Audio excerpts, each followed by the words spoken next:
Jangan lupa like, komen, dan subscribe channel YouTube TVRI Bengkulu dan nyalakan lonceng notifikasinya. Baiklah pemirsa Opini, kita lanjutkan kembali ngobrol kita di pagi hari ini ya. Dan sebelumnya untuk Anda nih pemirsa Opini, selalu kita himbau, kita ingatkan ya, yang namanya kita di jalan raya, di jalan umum pasti banyak ketemu dengan orang-orang sesama pengguna jalan. Nah, ada baiknya rasa toleransi yang tinggi harus kita selalu tanamkan agar tidak terjadi yang namanya sikut-sikutan di jalanan, berbahaya ya. Apalagi kalau sampai berantem, omel-omelan, beradu mulut segala macam. Nah, yang akan merugikan untuk semua pengguna jalan, baik itu yang terlibat dalam pertikaian ataupun yang tidak terlibat sekalipun ya. Kita lanjut kembali ngobrol bersama dengan Mbak Nura untuk bidang teater. Nah, ini kan teater ini bisa dibilang kategorinya masih sangat dalam tanda kutip minoritas ya, dibandingkan seni-seni yang lain. Betul. Kalau seni musik banyak sekali orang yang suka sama musik. Terus juga seni lukis misalnya banyak kita temuin pelukis-pelukis. Nah, kalau untuk teater sendiri, otomatis kan pada saat awal Mbak Nura ini kan sudah sangat mempertimbangkan nih. Akhirnya terjun mengambil pendidikan ke bidang teater, seni budaya teater nih. Di awal sempat merasa ragu nggak sih Mbak? Waduh, teater ini kan masih sangat sedikit orang yang suka sama teater ini. Kedepannya ini saya tujuannya akan kemana ini gitu? Awalnya ragu ya. Ya itu karena benar orang yang mengenal teater itu ya orang-orang tertentu aja gitu, nggak seluruh orang mengenal teater. Tapi setelah ya itu tadi menjalani di kampus, banyak sharing dengan senior, bahkan banyak sharing dengan alumni. Karena banyak alumni kami yang sudah bekerjanya memang tidak di bidang teater, tapi karena di teater itu mempelajari seluruh bidang seni, jadi mereka ada yang masuk ke dunia broadcast, banyak juga senior-senior atau alumni-alumni saya yang masuk di TV-TV nasional gitu.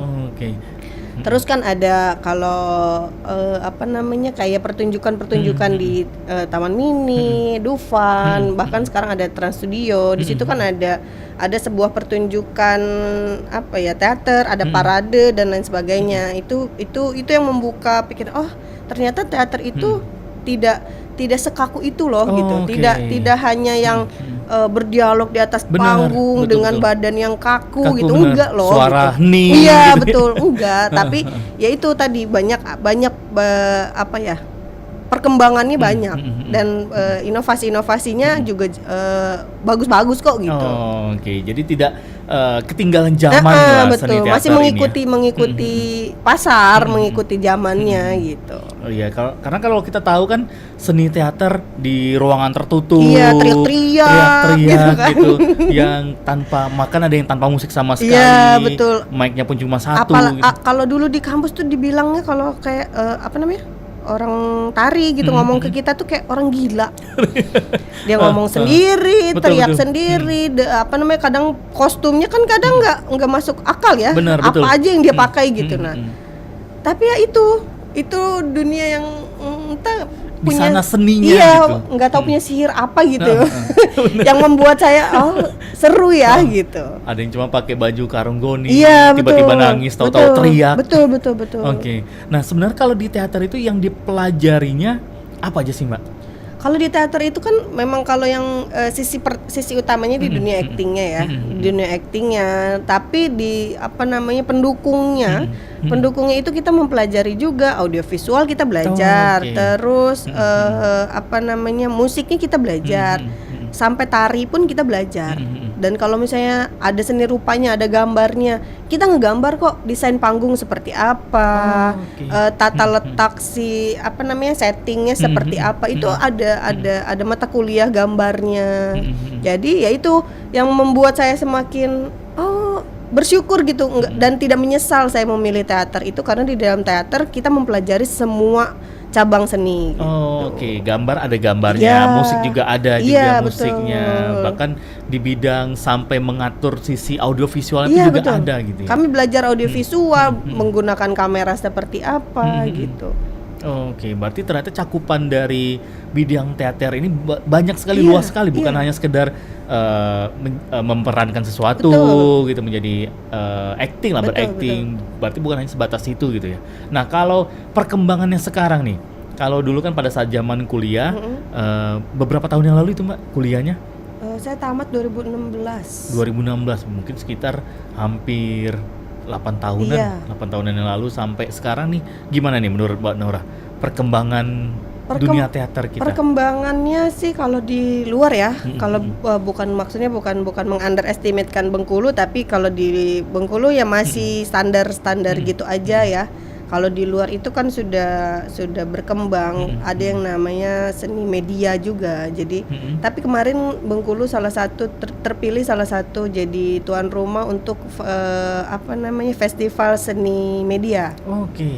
Ya, kemarin diadakannya di Taman Budaya, itu ada di teaternya. Jadi teaternya itu menggunakan full set media dari mulai kamera, HP, televisi,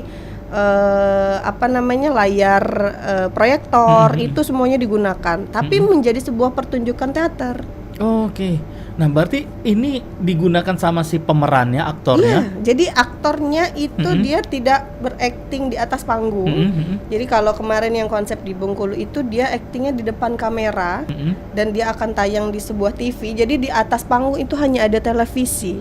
Oke. Televisi dua buah televisi. Mm-mm. Yang satu televisi itu isinya aktor A, yang satu aktor B. Jadi mereka mengobrol tapi melalui televisi itu ditayangkan kepada penonton. Wah, ini otomatis pada saat proses latihannya juga sangat sulit sekali. Iya, sulit karena dan kita tidak memperhitungkan sinyal di situ. Jadi pas pertunjukan agak sedikit terhambat dengan sinyal.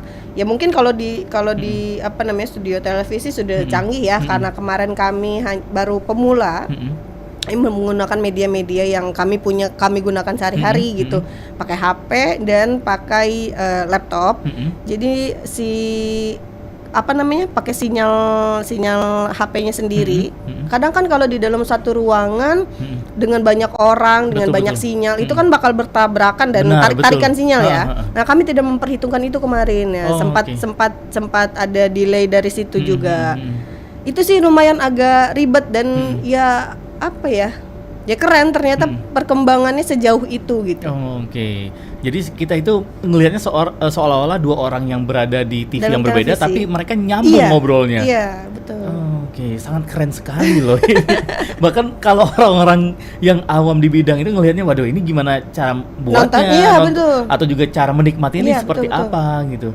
Nah, tujuan seni media ini seperti apa Mbak tujuan sebenarnya? Untuk mengikuti perkembangan zaman tadi. Jadi kita kalau apalagi anak muda sekarang ya, mereka kan lebih senang menonton HP-nya, Benar, lebih senang betul. menonton televisi, YouTube dan lain sebagainya gitu, dibandingkan dengan mereka harus pergi ke gedung pertunjukan. Benar, Mereka betul. menonton orang yang teriak-teriak, menonton orang yang dengan konflik yang ribet gitu, yang harus mikir panjang gitu. Kan itu bikin orang bosan ya. Itu mungkin tujuan dari si seni media ini. Dia untuk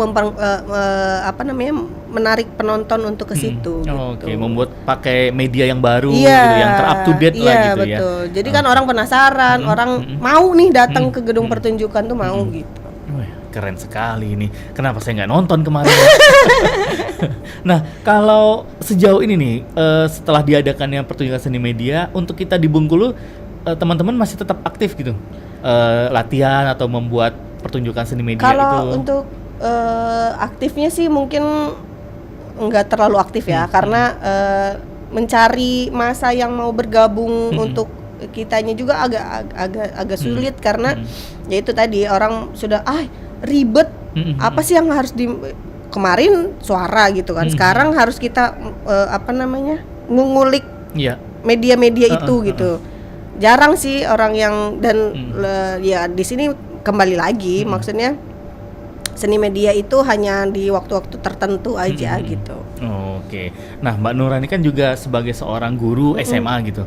Nah, anak-anak muda sekarang kan banyak yang hobinya itu yang di bidang sosial media, gaming, terus juga di musik. Nah, tantangan tersendirinya otomatis mengajar ke anak-anak muda ini mengenai seni teater ini seperti apa, Mbak? Tantangannya banyak ya, karena kalau ngajar di kelas itu kalau untuk yang laki-laki sih mungkin kalau untuk yang perempuan sih mungkin oke ya, mereka lebih senang gitu, tertarik, ada ketertarikannya di bidang tampil dan lain sebagainya. Tapi kalau untuk di laki-laki seperti apa? Kita tahan dulu. Oke. Kita simpan dulu nih. Jadi biar siswa-siswa dari Ibu Nura ini tahu nih, ibu gurunya sedang curhat hari ini. Dan pemirsa opini jangan kemana-mana ya, karena setelah iklan yang berikut ini kami masih akan kembali lagi hanya untuk Anda.